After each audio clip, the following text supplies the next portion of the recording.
Kids need to get off the internet. Not because I don't want them, but because we can be really, really cruel. Kids and cringe seem pretty synonymous at this point, and I really hope that's how you say that word. As someone who has been on the internet since I was a fetus, I have plenty of experience with literally like every single one of my hobbies or interests being called cringe or insulted in some way over the years. And now that I've gotten older and am not automatically labeled cringe, I've definitely fallen victim to calling other things that those younger than me now like cringe, and honestly, I'm ashamed. I remember being an OG Minecraft kid and promising that I wasn't going to be like the teenagers were to me. I was going to be different. And then Fortnite came.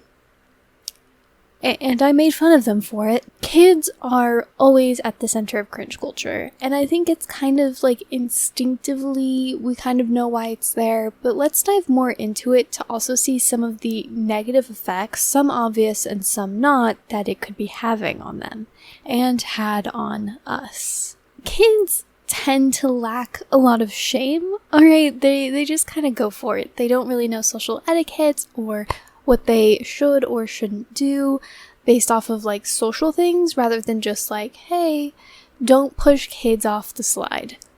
Okay? Don't attack people. Don't bite. Like, they know that stuff, but they don't really know that, like, I'm trying to think of stuff that we call cringe, and for some reason I'm just like blanking all of a sudden. But like, they don't know that being super enthusiastic about one thing and only talking about one thing is taken as like socially And honestly, now that I'm recording, it's just occurred to me that this is also very common traits in autistic people and stuff like that, which is also very, very interesting and extremely problematic, that all this cringe stuff, like hyper-focusing or having a special interest in just one thing, even if that thing is childish or immature, and then we make fun of them for it. Or being super enthusiastic about something, and we make fun of them for it. Not knowing proper social etiquette to like the proper degree and all the little stupid stuff that we have. It's true of kids, but it's also something that I know from reading stories of people with experiences, which is something you should do, that a lot of autistic people also struggle with. This isn't even something I planned on getting into in this video, but that's like so messed up that we do that.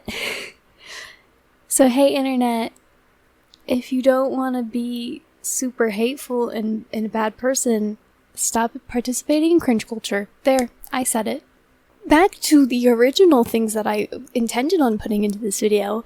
Kids have a lot of creativity and ideas, and they're experiencing the world for the first time. They have all of these new things that are going on, and they oftentimes want to create as a result of that, whether it be art or writing or singing or whatever it is.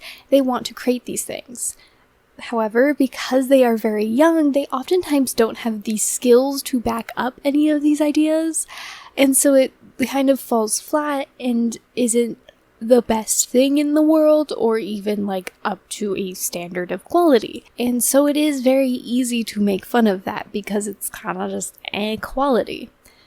But at the same time, you have to understand context, and that these are kids, and that I'm sure in real life we've all experienced that thing where like a younger sibling or someone younger than you comes up and they're like, I made this drawing, and this is a tree, and the sun, it has sunglasses, and they do that, and you amuse them because you know that they're young and that they're trying their best, and that fostering that is how you get an adult that suddenly is really good at art, and you have the next Picasso.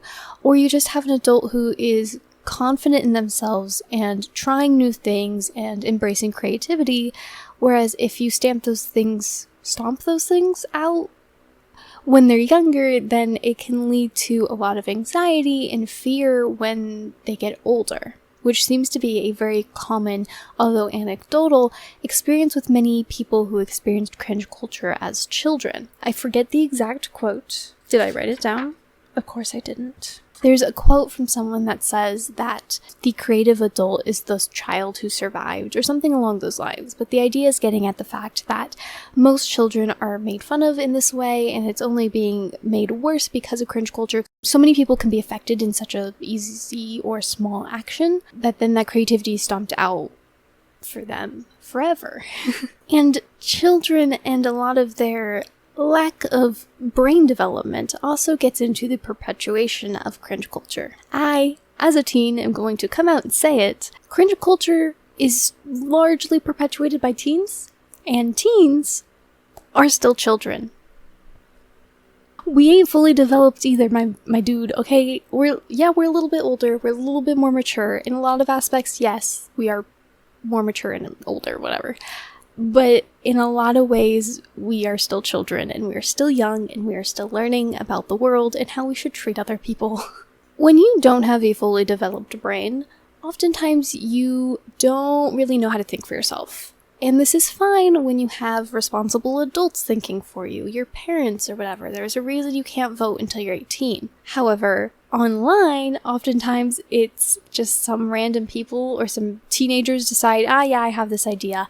And then everyone just mob mentalities onto that. Like, no one actually goes like, maybe we should they just go for it. And I wonder if this is also a thing of part of the whole cancellation stuff. It's a lot of people who don't think for themselves just kind of going for it. And I wonder if it's also teenagers similar to cringe culture. But kids jump onto the mob mentality and make cringe culture go round.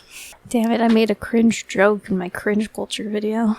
Some of this is also based around fear. I remember with the Leafy's Here stuff, where he was just making fun of children. I don't think I was alone with the mentality of, if I support this guy, and I also make fun of these kids, then I'm not the one being attacked. So there's this kind of sense of safety that if you partake in the cringe culture attacking, then you aren't at the receiving end, and so you're winning in the situation. I touched on how some of the effect of cringe culture can be stomping out creativity for people as they get older and some of that fear. However, I also wonder how cringe culture, as well as our general society, kind of attacking kids for being kids and being young and naive, ties into the amount of sexualization put on girls by others and by themselves. As someone who has lived this experience, there is a lot of pressure to be seen as attractive and even sexy, even when you're a minor, or not even just a minor, because I feel like when you're 16 to 18, 18 you're an adult. When you're 16 or 17, this kind of makes sense, but when you're in middle school or even elementary school for some girls, there's just this weird pressure for it. I think some of it has to do with how society emphasizes women's value and importance based off of their relationships with men, and if they can get a man, and part of that is by being conventionally attractive or seen as a sexual object. The whole male gaze idea that men want to see you as a sexual object, so if you place yourself in that, then the men will like you. So I wonder if that is part of it, as well as just how we don't put any value in naivety or innocence or allowing yourself to explore as a child and not trying to grow up as fast as possible. Because I think we put more emphasis on the importance of maturity and all that stuff rather than on naivety. And it makes sense on paper why it's important to value maturity more than naivety.